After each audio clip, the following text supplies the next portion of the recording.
Hi, good morning. I'm Vitor Oliveira, as you see here. I've been working for Huawei for the last 5 years in database performance and OLTP, online HTAG mostly. And I've been doing mostly optimization, profiling tools, things related to this. Prior to this, I was working for Oracle on MySQL replication, where I presented a few things here already a few years ago. And I work mostly on group application, right set, dependency tracking, and MySQL database service on UCI. Okay. Sorry. Okay. The problem I bring it today is this. So we know that MySQL likes to work in memory. It's much faster than otherwise.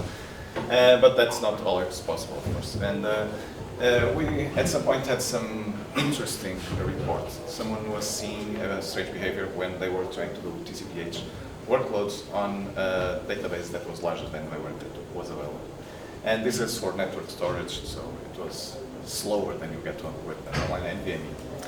And what we found was basically this. So the behavior when you started a query with a cold pull, so basically start the server and start this query.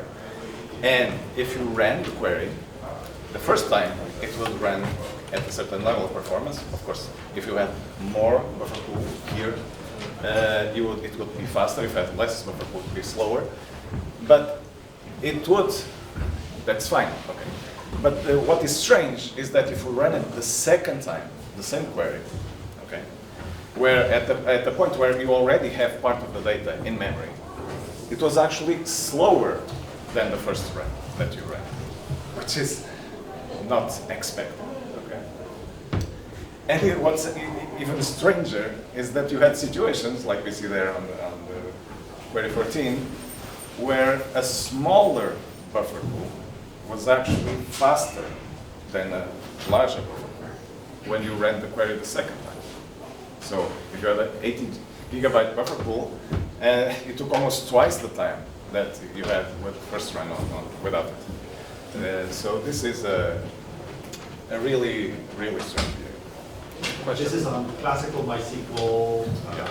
Yeah. Just doing TPCH on top of database where in this case it was about half of the data was, so the buffer pool was not half, 1/3 of the size. So this is the result we should basically be able to reproduce ourselves. Yeah, the storage here is network storage, so it's pretty slow in VMs. Did you also change the buffer pool instances too? No, no, it's basically. Okay. Sorry. This gets a bit weird. So we suspected the prefetcher, of course, and InnoDB has two prefetchers. In this case, it works the fact that the linear read ahead is the one that counts, because you basically know that there's a sequence of pages that you want to fetch, and you know that you will if you understand that the sequence is there, then you try to fetch ahead. That's what the linear read ahead does. And the random read ahead will basically do something that, I'm using a lot this extent. In InnoDB you have an extent is 64 pages, and you deal with this prefetching as an extent level. So in the random read ahead you'll just say, okay, I read more than 13, so probably I'll be working around this. Let me look all over. Okay. But now, if you look at the prefetching options there, the default is random read ahead off and linear read ahead 56. Okay. And you see here what I was saying, 529 in the cold case, and the hot case is 1200. Okay. But if you look at the other options, it's very strange that behavior changes so much by just slightly changing the prefetching options. Okay. So you enable, for instance, you go from disabling random read ahead to enabling it, and then you get the cold case with 2600. And you get the hot case with 600. If you just enabled the random read ahead you expect, and you saw this, it would be what you mostly expected, much faster when you have the hot than when it is in the cold case. But then you go to just random read ahead threshold, and then you get 600 on the cold case and 547 on the hot case. Okay. And you expect this 500 to be the best case for this particular scenario. So at best, you change those configurations and you get those 500. But the thing is, whenever we are doing prefetching, we're also throwing away. This is a strange behavior. We're throwing away pages. And if you have a queries that run, they will repeatedly read the same data. So sometimes you have to throw away things that you want to get them again later because you will eventually need them again.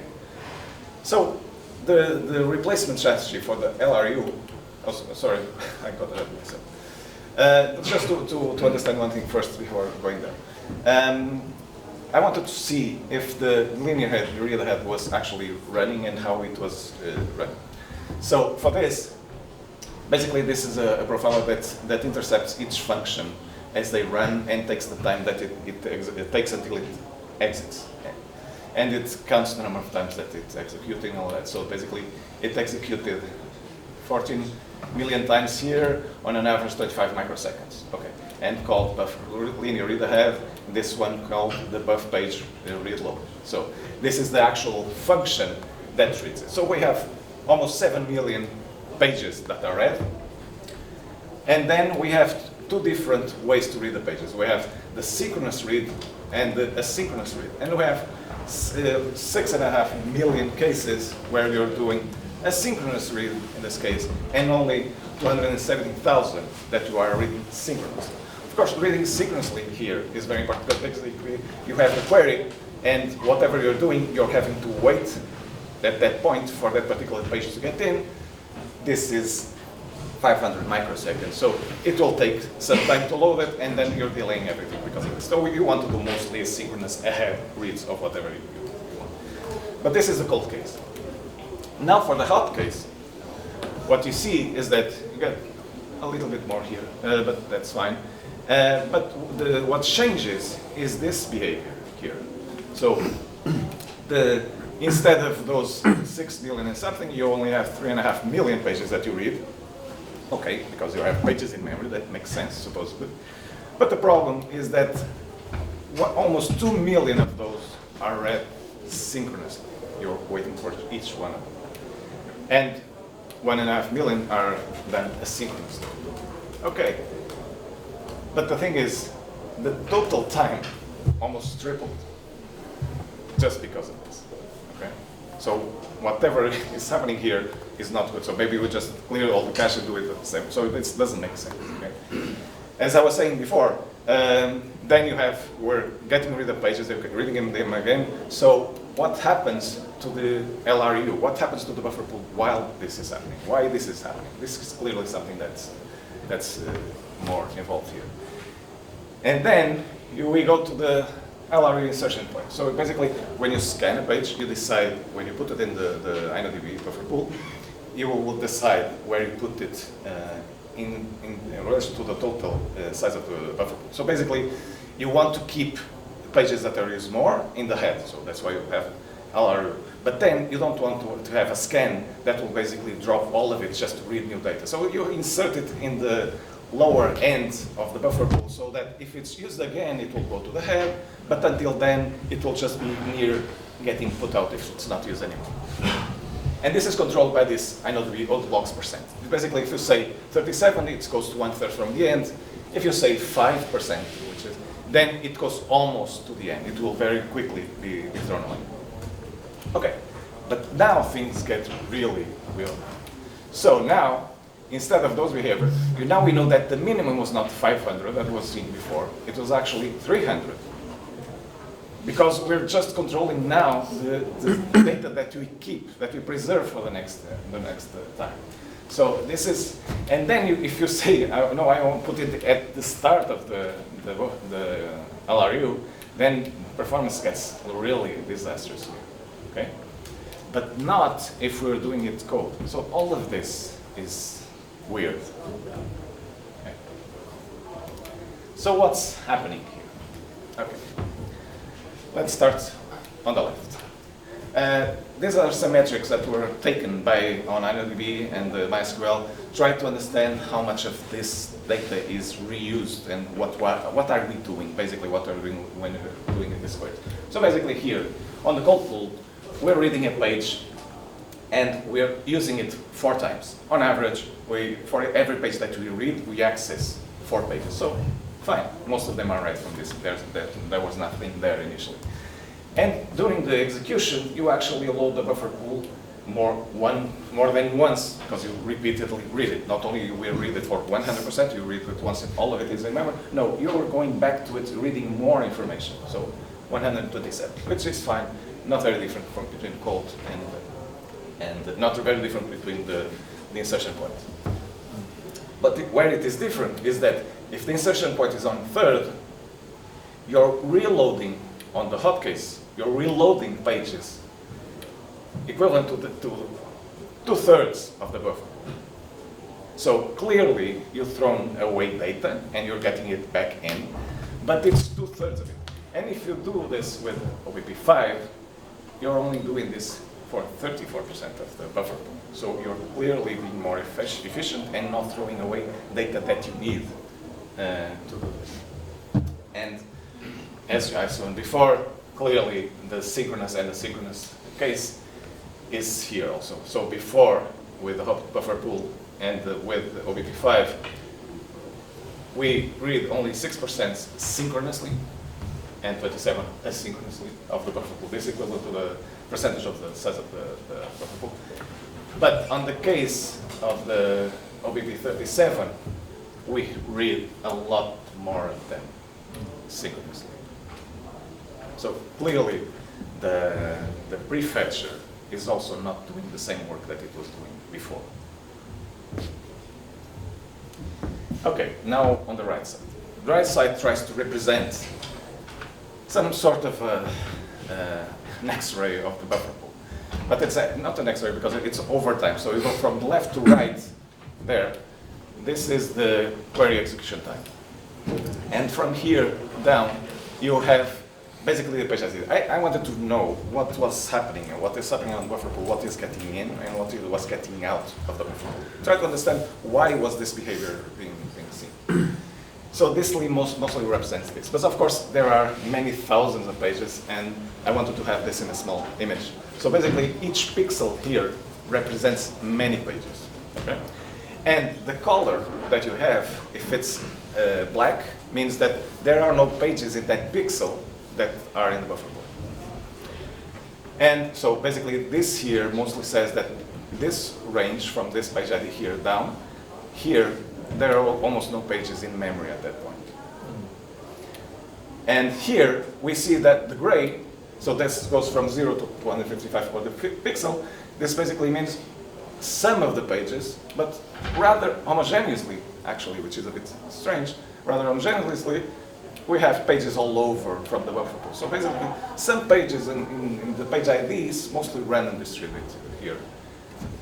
And now, here, over time, what we do is, as the query runs, we see this red here, which is basically the reading the buffer pool, reading from storage to the buffer pool and filling in. So we have pages that we have read, and then after that we read, and then we see this getting white. So basically, all of this here means that almost all of the pages from that region are in memory.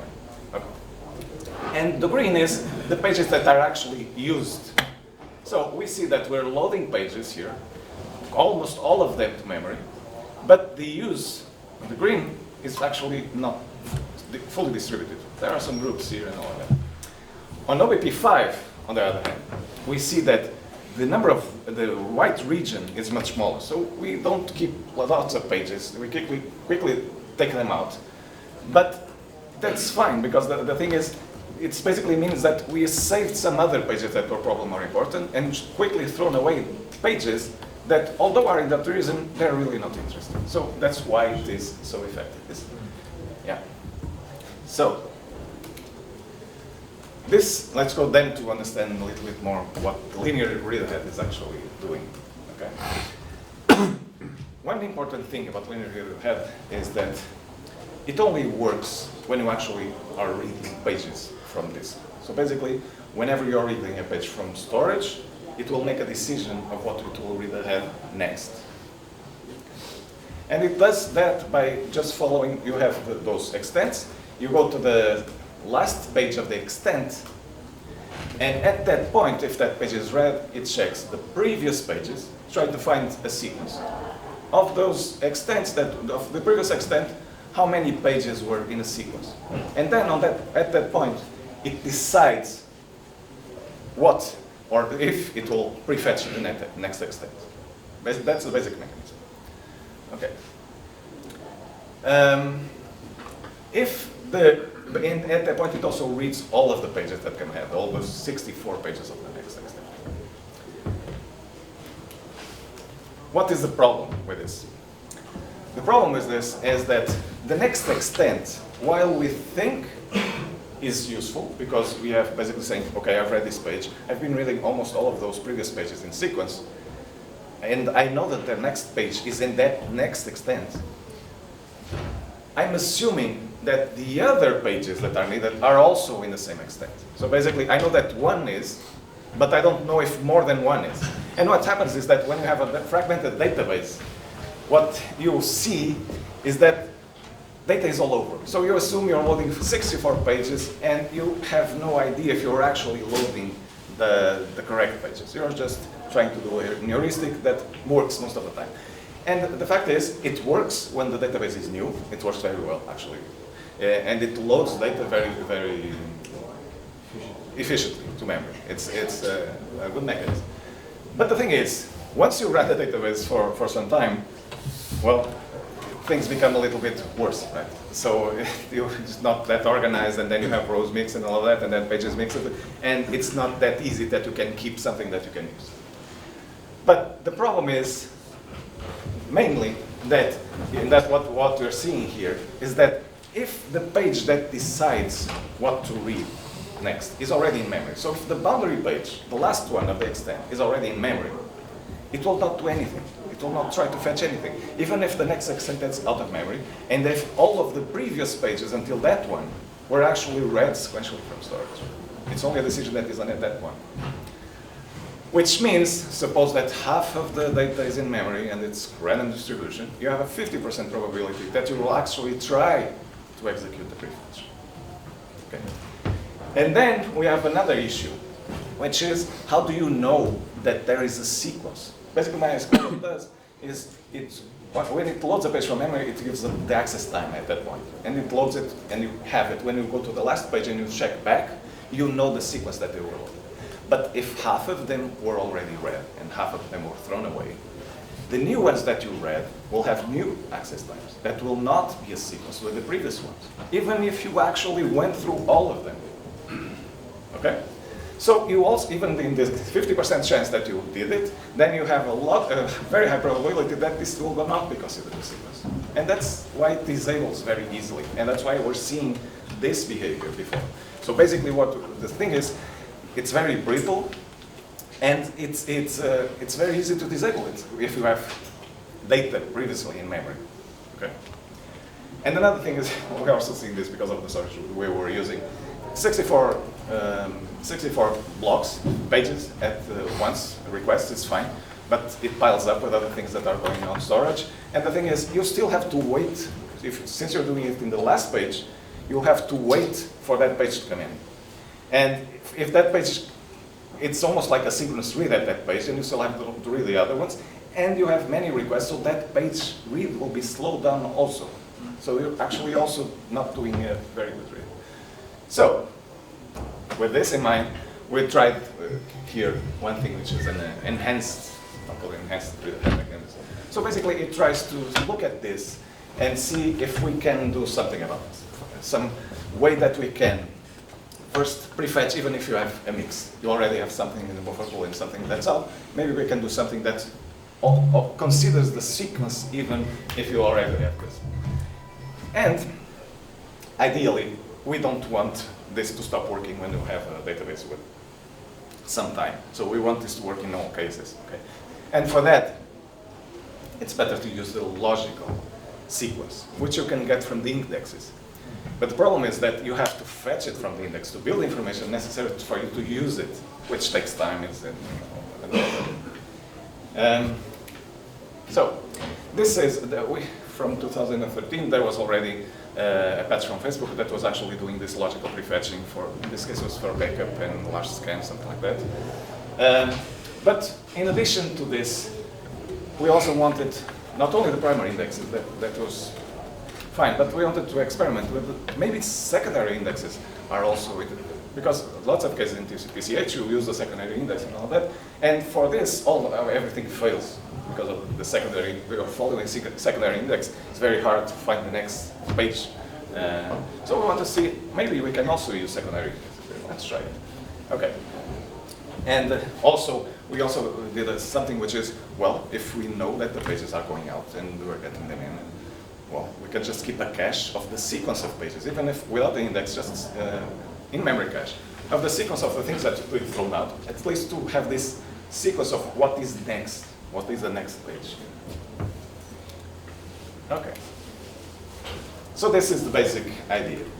We track not all the pages that are loaded from disk, but we track all the access to pages per thread. Okay? And why is this interesting? Because you have multiple threads going around. And if you try to understand the behavior of the system as a whole, when you have a mix of different clients that are doing different things on the same database, it will be very hard for you to actually understand the pattern. MySQL heuristic is okay. The pattern that I care is the order that they are loaded from this. But again, once they're loaded, if there is a switch, then everything doesn't work. So we wanted to have the sequence specified per thread.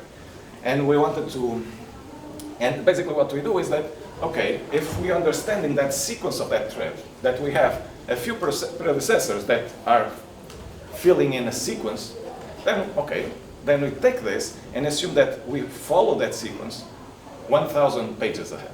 That's it. And we try to make sure that we are always prefetching 1,000 or 100, whatever, pages ahead. We always keep those pages that we'll need next for that particular thread. Of course, if this is a single query that is running, it's also the system. But anyway, it's a way for us to control what is actually being accessed. Okay, but then we have the problem of how do we fetch this sequence information. And this is done by basically having independent threads that are scanning this information as we need it. So if we did any of this in the query thread, all of this the promise would drop tremendously. Of course, it is not feasible. So what we did is basically the user thread sends a message to a control thread saying, I'm accessing this page. And fine, and it moves on. There's nothing else that the query thread. It will just fetch whatever it needs, but then, if the page is in memory, fine. So if somehow it was prefetched or not, it's fine, nothing to do with query thread. But then we have these control threads, which are the ones that are looking at history, and the ones that are looking to see if we have enough information ahead to get the information from, prefetch that information. If we do, we just send the other reader threads fetch this information from the system. So they'll just get, okay, prefetch this, and this page. And again, always trying to keep ahead. So whenever we have an additional page that we want, we ask an additional user, and we want an additional page ahead. We don't want a block of pages. We want this thing to be stable in storage. If we don't have enough information ahead, we ask a scanner thread to go through the indexes and keep enough information on from the indexes to let us know what is happening next.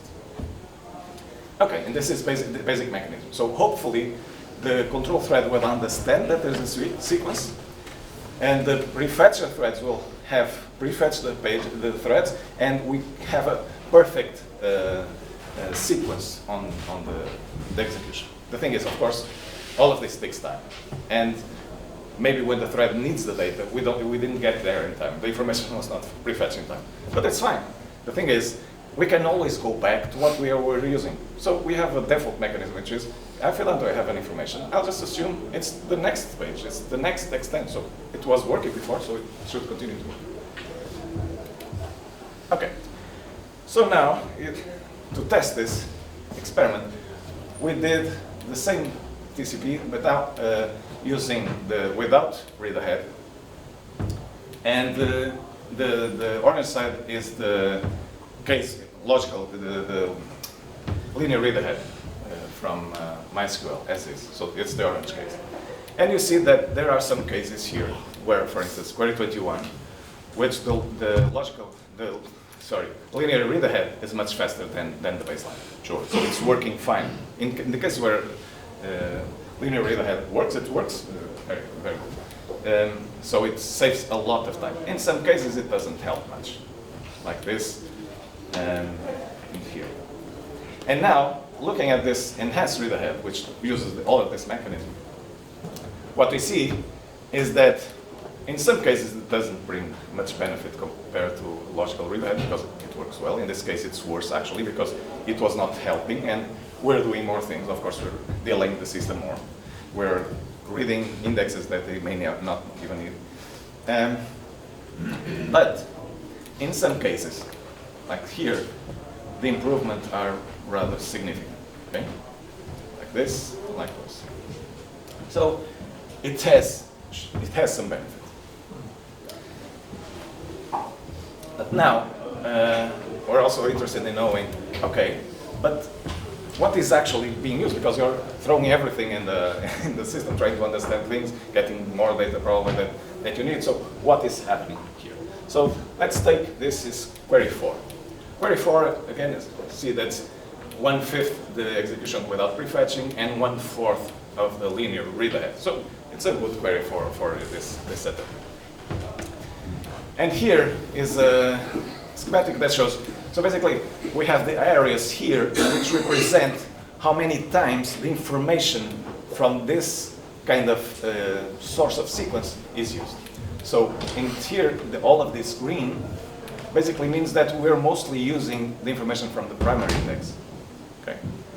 But as I was saying before, yeah, sometimes we don't get there in time, we just use the information that we need, and we have this one here, which is the estimate, which is basically the physical data that we have from MySQL right now. So some cases we're still using this, but a lot of the cases we're actually using the primary index to get information, and we get the information. And here now we see this is the number of pages actually being read from storage. Those dots here relate to this axis here, which is, I was trying to put everything in the same, again, like an X-ray representing what is happening for each query. So here we see the pages read, here the number of prefetch events that we have, and here is the page requests, the blue is the page requests, and the rows read. It depends on, those are statistics from MySQL, and this is from read ahead. Okay, so good, the system is working, and we're using the primary index, and it's getting better performance, so fine. But other cases here, and this is also, it's nice to look at this from my side. It was nice to look at this because it also shows the phases, the different phases of what's happening in the query execution. So it's not, some queries do exactly the same thing from start to the end, but some queries have a very different behavior over time on what they're doing on the system. And here, for instance, you have clearly 3 phases here on query 8, a phase which is very similar, and a final phase here. And query 10, we have 2 different phases, completely different ways to do this. And again, we're using primary indexes and also information on this is from buffer pool. If we fetch a sequence from pages that were already in the buffer pool, there's this lighter green, lighter blue here. So both estimates, pages on buffer pool, and primary indexes. Yeah, and again, a decent gain in this case. Larger here, more use of the green. A little bit less here, because it's not as effective on doing this. Okay, so now these are the cases where we're actually following this is the case where you actually would not benefit from the linear read ahead right now. We don't expect it. Because you're following the secondary index, you don't know the sequence, what the sequence will be. And in this case, we see that this mechanism still is 3 times faster than no prefetching, and linear read ahead practically doesn't have any benefit. Okay? And you see here, almost all of that comes from the secondary index, prefetching. And in the end, we start getting a little bit also from stores, so maybe it was getting slow, it didn't fetch the indexes fast enough and all that. But overall, it's also a nice behavior. And here is one case where we actually use the secondary index a lot, but there's also some primary index use here. And it makes it understand. So basically, linear read ahead adds some benefit, because in the case where it was using something that was fetchable because there was a sequence it could understand, but we get more benefit because we're actually using the secondary information to actually do the fetching.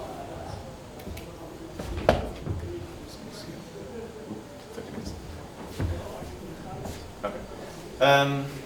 It's fine, I'm almost finished.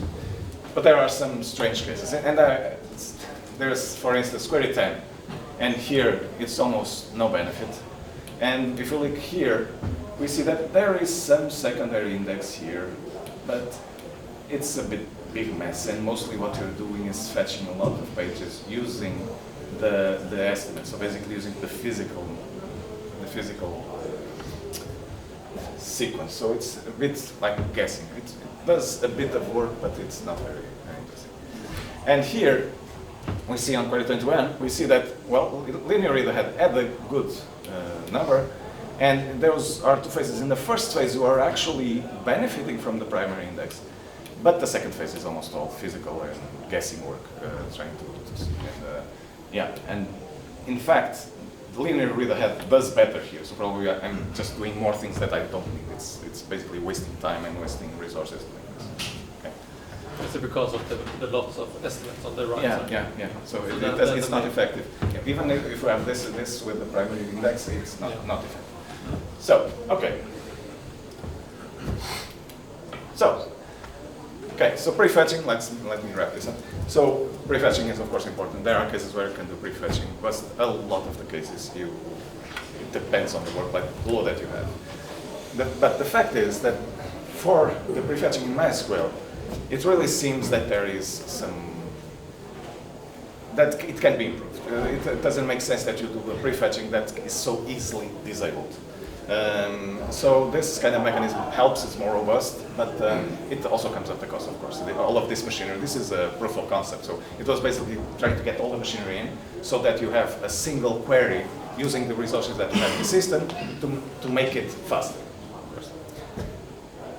If you had something like parallel query, where many individual threads that are going in, this is less, it still gives some benefit actually, but it's less important because we are doing the fetching with many threads and it doesn't count so much. But if you do something like DPCH with a single thread trying to execute something, then you want to use the resources that you have in the system to actually fetch the information. Okay, so this is it for me. Okay.